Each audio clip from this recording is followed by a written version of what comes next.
আজকের পাঠ ষষ্ঠ শ্রেণীর গণিত বই থেকে জ্যামিতি উপপাদ্য 1। উপপাদ্য 1 জ্যামিতিটার প্রশ্ন হলো, একটি সরলরেখার যে কোনো একটি বিন্দুতে অপর একটি রশ্মি মিলিত হলে যে দুইটি সন্নিহিত কোণ উৎপন্ন হয় তাদের সমষ্টি দুই সমকোণের সমান। আবার আমি প্রশ্নটি পড়তেছি, একটি সরলরেখার যে কোনো একটি বিন্দুতে অপর একটি রশ্মি মিলিত হলে যে দুইটি সন্নিহিত কোণ উৎপন্ন হয় তাদের সমষ্টি দুই সমকোণের সমান। এবারে চিত্র এ বি একটি সরলরেখা, এর উপরে একটি বিন্দু ও বিন্দুতে ও সি একটি রশ্মি মিলিত হয়েছে, ফলে দুইটি সন্নিহিত কোণ উৎপন্ন হয়েছে। একটি কোণের নাম কোণ এ ও সি, অপর কোণটির নাম কোণ বি ও সি।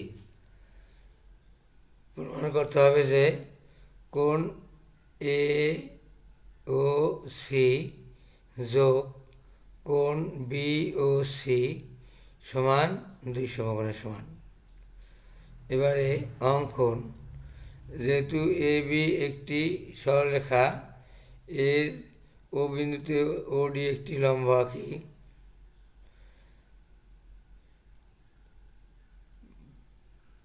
এবারে প্রমাণ,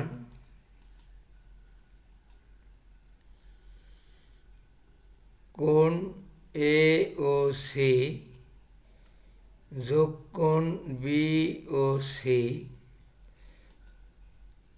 আবার লক্ষ্য করি, কোণ এ ও সি,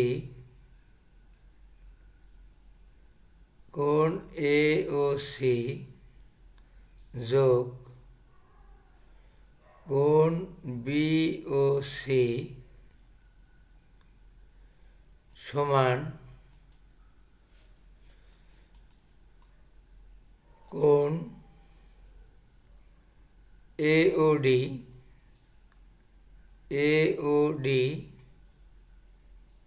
যোগ কোণ সি ও ডি।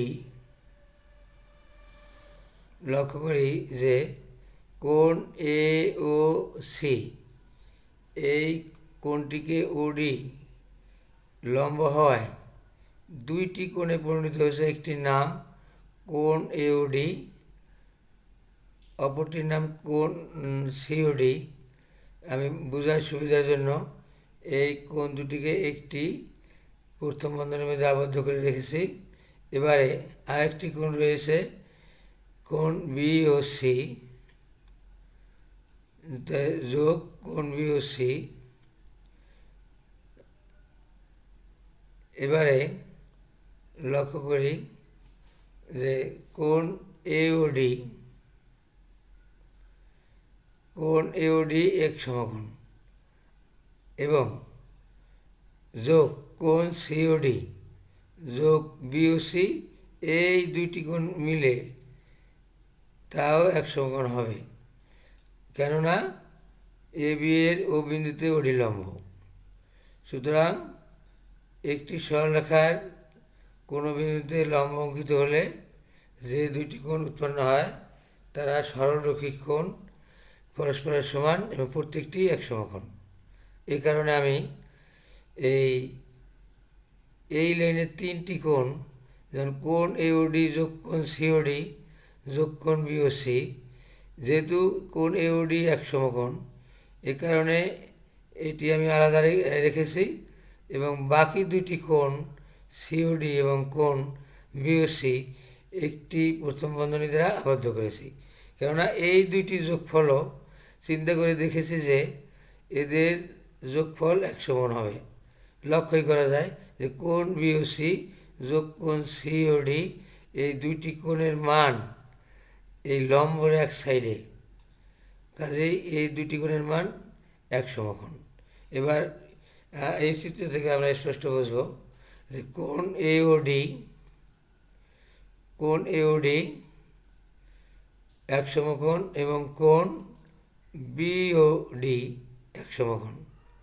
সুতরাং আমরা রাখতে পারি যেহেতু কোণ এওডি এক সমকোণ, এই যোগটা এই যে